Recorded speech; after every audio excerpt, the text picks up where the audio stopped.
Dengan saya Lilian, kembali lagi. Di sini saya mau sharing nih terkait metode sunat yang terbaik untuk anak. Bagaimana sih? Yang terbaik yang mana sih metodenya? Supaya kita nggak salah pilih. Namanya juga buat anak, masa kita mau salah pilih ya kan? Oke, di sini kita bahas satu-satu ya. Metode sunat. Kali ini saya akan bahas metode sunat ada apa aja. Yang familiar banget saya akan bahas 4. Ada yang tradisional, ada yang laser, ada yang klaim, dan juga ada yang metode gemuk. Masing-masing pengerjaannya saya akan bahas dari pengerjaannya dulu. Untuk tradisional itu menggunakan benda fisik yang benar benda tajam, dibius dulu, lalu dikupas kulitnya. Untuk laser sama, dibius dulu, namun dia alatnya itu semacam kayak solder, ujungnya itu kayak kawat melengkung, lalu dikenain ke kulit penis anak kita, lalu rontokan, nanti copot kulitnya. Yang ketiga ada klem. Pengerjaan itu simpelnya bahasanya, itu ada semacam kayak alat ring gitu, dimasukin. Nanti setelah 2 hari, ya ini dibius juga. Lalu setelah 2 hari, nanti 2 hari per 3 hari, dia balik lagi ke rumah sakit itu, baru untuk pencopotan ringnya. Sebelum nyopot ringnya, dia harus berendam di air panas dulu supaya bisa copotnya lebih mudah, nggak begitu lengket. Tapi emang udahan itu ada yang sakit ada enggak sih, nanti kita bahas untuk plus minusnya ya. Yang keempat itu ada metode gemuk. Metode gemuk ini kerjaannya mirip banget kayak laser, tapi dia modelnya 2 kali sunat. Kayak gimana? Mau tahu metode gemuk? Mams kalau punya anaknya suruh tiduran, nanti bentuk penisnya kalau lagi tiduran kan kebuka gini ya, ininya agak nongol yang kuncupnya.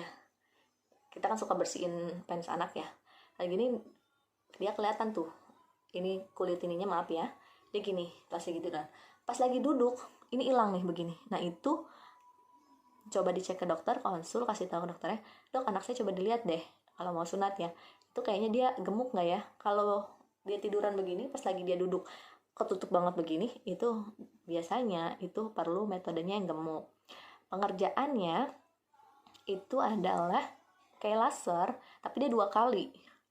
Pertama dicopot lapisannya yang paling depan, lalu yang kedua yang tadi ngelipetnya itu 2 kali. Biasanya memang lebih mahal karena dia ngerjainnya 2 kali ya mams ya. Terus kalau ditanya yang paling baik tuh yang mana sih gitu kan, yang paling gak sakit yang mana, saya harus mengatakan sejujur-jujurnya bahwa metode laser, walaupun dia cukup jadul ya laser, tapi saya memilih laser karena kalau laser itu lebih cepat selesainya.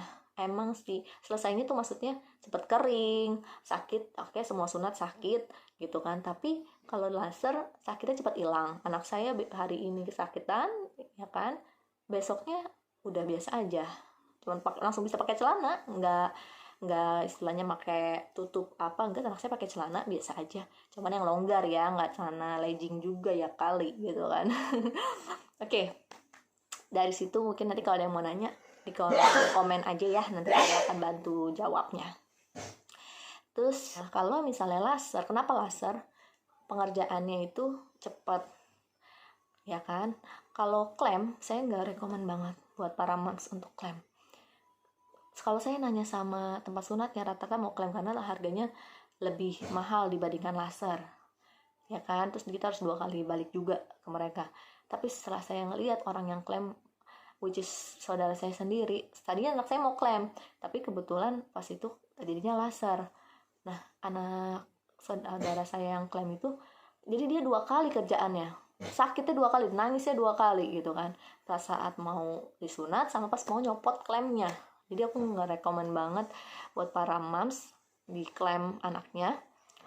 Terus walaupun abis klaim katanya kan memang bisa pakai celana biasa aja, celana yang agak ketat pun bisa biasa aja, tapi itu sangat resiko untuk terkena kotoran ya, karena kan dia masih agak kebuka begitu ya.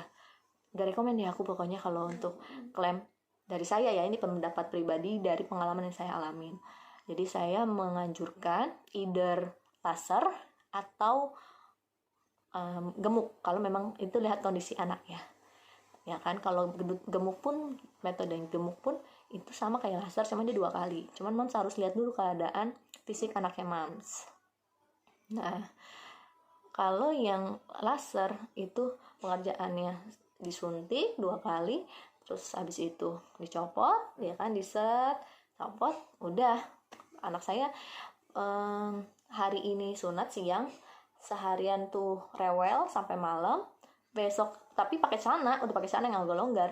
Besoknya dia udah biasa aja, udah namanya anak masih kecil. Nah, ini dia kapan yang terbaik, masih kecil atau pas sudah besar. Saya sangat rekomendasi saat anaknya masih kecil. Jangan takut nggak tega Mams, lebih nggak tega lagi kalau anaknya sudah besar, bahkan anaknya udah punya pilihan sendiri, bener nggak? Belum yang kaburnya, belum negosiasi minta ini itunya, aduh pusing nanti Mams, ya kan? Makanya saya sangat rekomend, satu untuk laser, dan kedua di saat anaknya masih kecil. Kecilnya semana, sebisanya, masih bayi juga nggak apa-apa. Memang anak kalau kecil tuh lebih jujur, sakit bilang sakit, enggak bilang enggak, ya kan? Kalau udah gede, udah langsung parno duluan, belum sakit udah nangis kencang, kitanya tambah hebring, nervous, takut, ya kan, panik. Tapi kalau misalnya masih kecil gitu, dia akan jujur, sakit enggak. Jadi kalau bisa masih bayi sebulan atau baru lahir langsung disunat juga, konsultasilah sama dokternya Mams gitu. Kalau kemarin anak saya ulang tahun 1 tahun, anaknya udah bisa jalan tapi belum terlalu banyak gerak juga kan, maksudnya belum sampai yang heboh gimana banget, tapi mungkin ada yang 1 tahun udah heboh. Saya kemarin agak telat sih, saya pengennya sebelumnya, cuman karena lagi pandemi kemarin ketunda-tunda seperti itu. Lakukanlah secepatnya selagi itu anak kita masih kecil. Jadi satu, lebih cepat penyembuhannya, lebih cepat kering. Kedua, saat melakukannya juga kita nggak terlalu panik banget gitu, jangan lebih nggak tega lagi pasti kalau udah besar. Terus yang ketiga juga pas lagi penyembuhannya itu anak juga bisa kooperatif. Kalau udah gede kan banyak aktivitas apa seperti itu. Gitu aja Mams dari saya, semoga videonya berguna ya. Wassalamualaikum warahmatullahi wabarakatuh. Sampai ketemu lagi di video selanjutnya.